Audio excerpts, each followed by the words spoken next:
চলুন বন্ধুরা, কয়েকটি ভয়ঙ্কর মাছ সম্পর্কে জেনে আসি নীল পানির গভীরতর নদী থেকে। চলুন শুরু করছি আমাদের ভিডিও। Vampire fish. ভ্যাম্পায়ার ফিশকে পিয়ারা বা পায়ারা বলেও ডাকা হয়। এই ভ্যাম্পায়ার ফিশ সাউথ আমেরিকার অ্যামাজন অঞ্চলে পাওয়া যায়। এটা 1.5 থেকে 3 ফিট পর্যন্ত লম্বা এবং 15 কেজি পর্যন্ত ওজন হয়ে থাকে। তবে ভয় পাওয়ার দরকার নেই, কারণ এই ভ্যাম্পায়ার আপনার রক্ত চুষবে না, বরং এই মাছের দাঁতের এমন আকৃতির কারণেই এর এমন নাম দেওয়া হয়েছে। এবং এই মাছের লম্বা লম্বা দাঁত তাদের চেহারাকে আরো ভয়ানক করে দিয়েছে।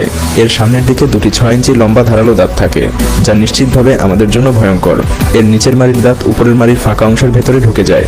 যেই পিরানহা মাছকে মানুষ ভূতের মতো ভয় পায়, সেই মাছকেই এরা ব্রেকফাস্টে খেয়ে থাকে। তবে যদিও কিছু বছর ধরে এই ভ্যাম্পায়ার ফিশ বিভিন্ন মিউজিয়ামের অ্যাকোরিয়ামে শোভা পাচ্ছে, তবে এই মাছ মানুষের থেকে দূরে থাকতেই পছন্দ করে এবং শুধুমাত্র আত্মরক্ষার জন্যই এটা অন্য প্রাণীকে অ্যাটাক করে। তবে সেজন্য আপনার এই মাছের কাছে যাওয়ার কোনো দরকার নেই। স্টোনফিশ। স্টোনফিশ সবথেকে বিষাক্ত মাছ হওয়ার জন্য বিখ্যাত। এই মাছের নাম থেকেই বোঝা যায় যে এই মাছ দেখতে অনেকটা পাথরের মতো, আর শুধুমাত্র এই কারণেই এই মাছকে সহজে কেউ দেখতে পায় না এবং পাথর ভেবে এর উপরে পা দিয়ে ফেলে। এটা পৃথিবীর মকরক্রান্তি রেখার আশেপাশের সমুদ্র এলাকায় দেখতে পাওয়া যায় এবং এটার বিশেষত্ব হলো এটাই যে এই মাছ পানির বাইরে 24 ঘন্টা পর্যন্ত সরাসরি বাতাস থেকেই মাছের গায়ের উপরে পড়া ওজন অনুযায়ী তার পিঠের কাটা বের করে দিবে এবং বিষ পুশ করে দিবে। আর এই মাছের বিষ এতটাই বিষাক্ত যে ভুল করেও যদি এই মাছের উপরে কেউ পা দিয়ে ফেলে, তবে তার পাই কেটে ফেলতে হবে এবং সামান্যতম অসতর্কতাও তার মৃত্যুর কারণ হয়ে যেতে পারে।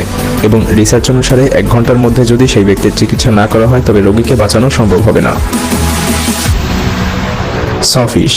এটাকে এর লুকের জন্য কার্পেন্টার শার্কও বলা হয়ে থাকে। এটা পৃথিবীর সবথেকে লম্বা মাছগুলোর লিস্টে সামনের দিকেই রয়েছে। এই প্রজাতির মাছ খুবই ভয়ঙ্কর হয়ে থাকে এবং সমুদ্রের একেবারে নিচের দিকে এগুলো বসবাস করে। এবং শুধুমাত্র এতটুকুই নয়, এই মাছকে জাল দিয়েও ধরা এক প্রকার অসম্ভবই বলা চলে। 2017 সালে ভারতের মহারাষ্ট্রে একটি মোটামুটি বড় সাইজের সফিশ জেলেদের জালে ধরা পড়েছিল এবং সেটাকে ছেড়ে দেওয়ার বদলে জেলেরা মিলে মেরে ফেলে, যার ওজন ছিল 700 কেজির মতো। 15 ফিট লম্বা এই মাছটির মুখে 32টি দাঁত সহ একটি লম্বা ব্লেড ছিল।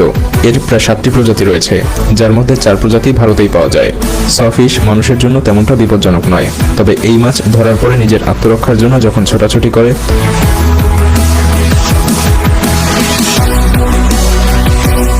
গোলায়াত টাইগার ফিশ। গোলায়াত টাইগার ফিশ নোনা পানির খুবই ভয়ঙ্কর একটি আফ্রিকান মাছ, যা 5 থেকে 6 ফুট পর্যন্ত লম্বা হয়ে থাকে।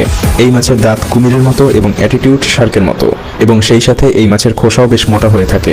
এই মাছ আফ্রিকার কঙ্গো নদীতে খুব বেশি পরিমাণে পাওয়া যায়, যেখানে খুবই কম পরিমাণ মানুষই পৌঁছাতে পারে। এ কারণে এই মাছের সম্পর্কে পৃথিবীর খুব কম মানুষই জানে। এবং এই মাছ খুবই সহজেই ছোটখাটো কুমিরের বাচ্চাকেও খেয়ে ফেলে এবং এর দাঁত খুবই ধারালো এবং তীক্ষ্ণ হয়ে থাকে, যা 1 থেকে 2 ইঞ্চি পর্যন্ত লম্বা হয়ে থাকে। এর ওজন 70 থেকে 80 কেজি পর্যন্ত হয়ে থাকে। যেখানে ভ্যাম্পায়ার মাছ বা অন্যান্য মাছ নিজের সুরক্ষার জন্য মানুষের উপরে হামলা করে, সেখানে এই টাইগার ফিশ মানুষকে শিকার করে খেতেই পছন্দ করে। আফ্রিকার অধিবাসীরা এটাকে মামেঙ্গা বলে ডাকে, যার অর্থ হলো ভয়ঙ্কর মাছ। সব মিলিয়ে এই গোলায়াত টাইগার ফিশ একটি কিলিং মেশিন। একটি অন্যতম পপুলার টিভি সিরিজ রিভার মনস্টারে এই মাছকে সর্বপ্রথম টিভিতে দেখানো হয় এবং সেখানে এই মাছকে এখন পর্যন্ত ধরা সকল মাছের থেকে বিপজ্জনক মাছ বলে আখ্যায়িত করা হয়েছে। পিরানহা। পানিতে বসবাসকারী ভয়ঙ্কর প্রাণীদের কথা হচ্ছে, আর সেখানে পিরানহার নাম থাকবে না সেটা কেমন করে হয়? এই ভয়ঙ্কর মাছটি হলিউড ইন্ডাস্ট্রির কাছে বেশ পছন্দের, আর সে কারণেই তো এই মাছের উপরে এত এত মুভি তৈরি করা হয়েছে। বলা হয়ে থাকে 30 সেকেন্ডের ভেতরেই এই মাছ মানুষের হাড্ডি পর্যন্ত নিশ্চিহ্ন করে দেয়। পিরানহা মাছের মানুষের উপরে আক্রমণ করার ঘটনা সবথেকে বেশি অ্যামাজন নদীতে দেখা গিয়েছে। এই মাছের বিশেষত্ব এর দাঁতের ধার এবং চোয়ালের শক্তি। এর ঘ্রাণ শক্তি খুবই প্রখর। এই মাছ সামান্য রক্ত বা মাংসের গন্ধ পেলে পাগলের মতো ছুটে আসে শিকার করার জন্য। পিরানহার দৈর্ঘ্য খুব বেশি হলে 15 থেকে 20 সেন্টিমিটার পর্যন্ত হয়ে থাকে, তবে পিরানহার কিছু প্রজাতি 50 সেন্টিমিটার পর্যন্ত পাওয়া গিয়েছে।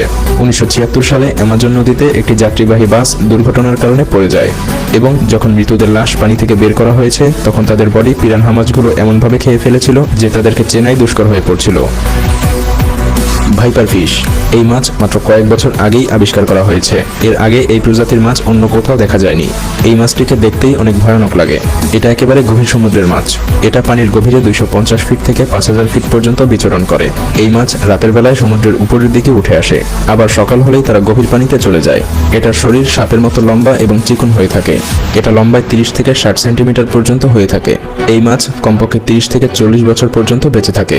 ভাইপার মাছের নিচের মাড়ি খুবই শক্ত এবং মজবুত হয়ে থাকে এবং এর দাঁত সুইয়ের মতো তীক্ষ্ণ এবং ধারালো হয়ে থাকে, যা মুখ বন্ধ করার পরে মুখের বাইরেই থাকে। এই মাছ তার শরীরের বাইরে থাকা একটি লম্বা অঙ্গের মাধ্যমে লাইট জ্বালাতে পারে, যা তারা টর্চ লাইটের মতো ব্যবহার করে অন্ধকারে পথ চলার জন্য। এবং এরই মতো আরেকটি মাছ রয়েছে যাকে ভাইপার ডগফিশও বলা হয়ে থাকে, যাকে 2018 সালে তাইওয়ানে ধরা হয়েছিল। শুরুর দিকে এটাকে সাপ মনে করা হয়েছিল, কারণ এই মাছ খুবই রেয়ার হয়ে থাকে এবং এটার ভয়ঙ্কর লুকের কারণে এটাকে এলিয়েন ফিশ বা ফিশ ফ্রম হেলো বলা হয়ে থাকে। এবং কোন হরর মুভির মতো এই মাছের জিহ্বার নিচের অংশে দাঁত থাকে, যা বিজ্ঞানীদের কাছে এখনো রহস্য হয়ে আছে। Rat fish. গত বছর নরওয়ের সমুদ্রের কিনারে পাওয়া এই মাছটির ছবি ইন্টারনেটে খুবই ভাইরাল হয়ে যায়। এই মাছের লেজ খুবই লম্বা এবং চোখ অস্বাভাবিকভাবে বড় হয়ে থাকে।